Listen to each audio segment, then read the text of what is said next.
ભરૂચ નગર સેવા સદનની ચૂંટણીમાં આજ રોજ ઉમેદવારી પત્રો ભરવાના અંતિમ દિવસે પ્રાંત અધિકારીની કચેરી ખાતે ભારે ચહેલપહેલ જોવા મળી। ભાજપ, કોંગ્રેસ, આમ આદમી પાર્ટીના અપક્ષ ઉમેદવારો તેમની ઉમેદવારી માટે ઉમટી પડ્યા।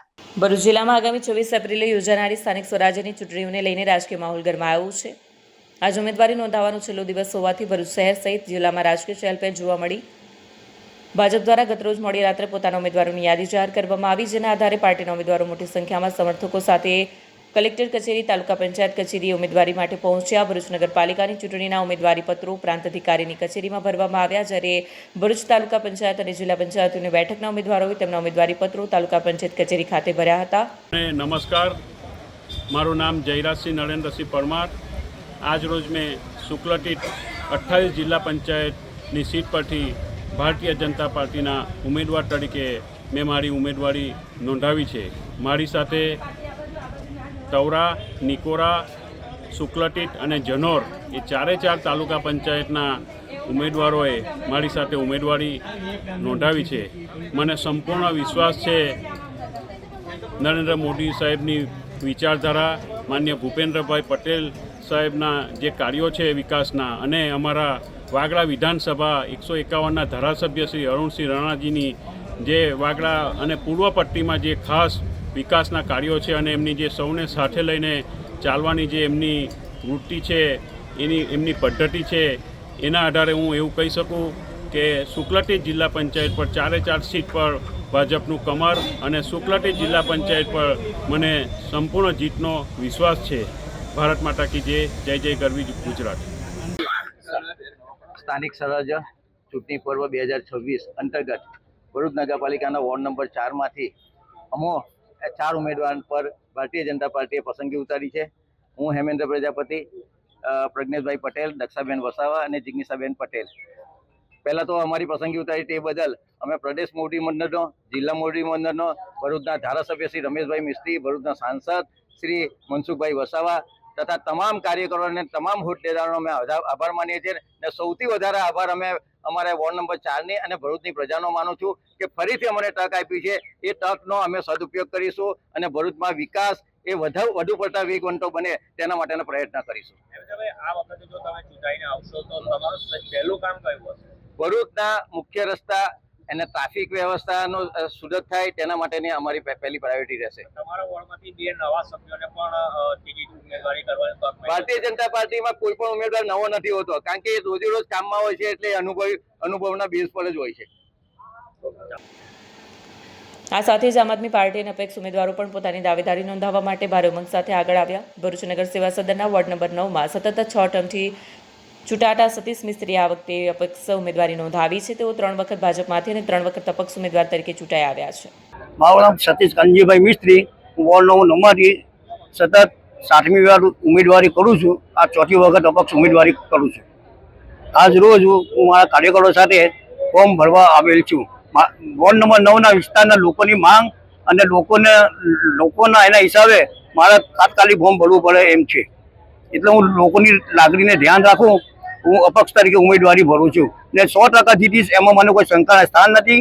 કોઈ પણ ગમે તે આવે, હું 100% જીતીશ। આ મારું 7મીનું છે। હું 3 વખત અગાઉ અપક્ષ જીતેલો છે, 3 વખત ભારતીય જનતા પાર્ટીમાં જીતેલો છે ને ફરી આ વખત અપક્ષ છું।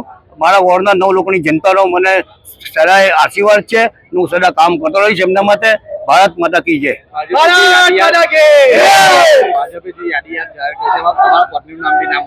ભાઈ તો પક્ષનો વિષય છે, હવે એ ભારતીય જનતા પાર્ટીનો વિષય છે। ભરૂચ નગર સેવા સદનના વોર્ડ નંબર 2માં કોંગ્રેસના ઉમેદવારોને લઈને ભારે ઉત્તેજના જોવા મળી હતી। કોંગ્રેસે આ વખતે વિરોધ પક્ષના નેતા શમસાદ અલી સૈયદ અને હેમેન્દ્ર કોઠીવાલાની ટિકિટ કાપી કુતબુદ્દીન શેખની ટિકિટ આપી છે, ત્યારે કુતબુદ્દીન શેખે તેમની પેનલ સાથે ઉમેદવારી પત્ર ભર્યું અને તેમની જીતનો દાવો વ્યક્ત કર્યો છે। તમામ પક્ષોના ઉમેદવારો પોતાના સમર્થકો સાથે રેલીના માહોલમાં કચેરીઓ પહોંચતા સમગ્ર વિસ્તારમાં રાજકીય ગરમાવો જોવા મળ્યો હતો। પોલીસ દ્વારા કાયદો અને વ્યવસ્થા જળવાઈ રહે તે માટે ખાસ તકેદારી રાખવામાં આવી। ઉલ્લેખનીય છે કે આવનારી 24 એપ્રિલની ચૂંટણીને લઈને હવે રાજકીય પક્ષો અંતિમ તૈયારીમાં લાગી ગયા છે। આગામી દિવસોમાં પ્રચાર વધુ તેજ બનવાની સંભાવના છે। વિડીયો જર્નાલિસ્ટ વિરેન્દ્ર પાટીલ સાથે સત્યા ટીવી ન્યૂઝ ભરૂચ। अस्सलामुअलैकुम। जय भारत સાથે જણાવવામાં આવે છે કે આજે all India Majlis Ittehadul મુસ્લિમીનના total 14 મેમ્બરે ઉમેદવારી નોંધાવી છે।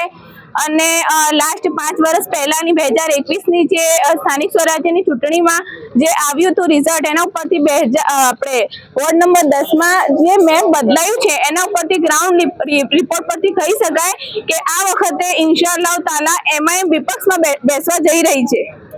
અસ્તુ. આજ રોજ વોર્ડ નંબર 1માંથી કોંગ્રેસ પક્ષમાંથી મેં ઉમેદવારી પત્ર ભર્યું છે.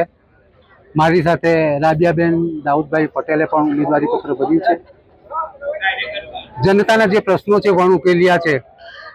30 વર્ષના શાસનમાં, શાસન તો ના કહેવાય, કુશાસન જ કહેવાય કે દર 2 મહિને રોડ પર ખાડા પડી જાય, એના પર લીપાપોતી થાય, ફરીથી રોડ સરફેસિંગ થાય, અને એ બધી મલાઈ કોના ખિસ્સામાં જાય છે એ આપ સૌને ખબર છે.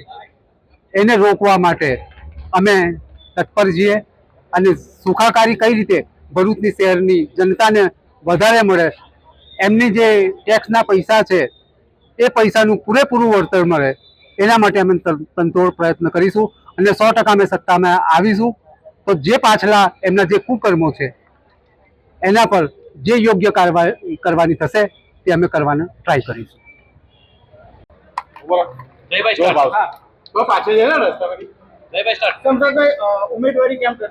મારા મીડિયાના મિત્રો અને મારી ભરૂચની પ્રજાને ખબર છે કે શમશાદ અલી સૈયદ એ કોંગ્રેસનું ખૂન છે અને કોંગ્રેસનું ખૂન સદાકાળ રહેવાનું છે.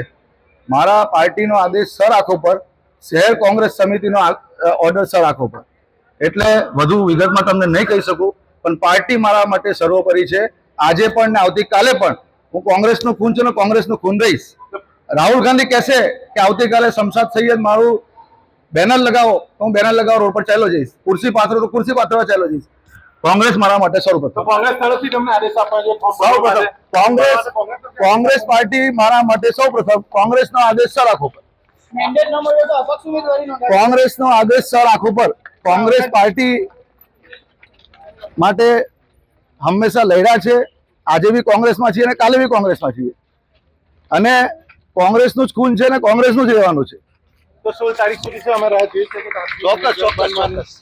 ચોક્કસ.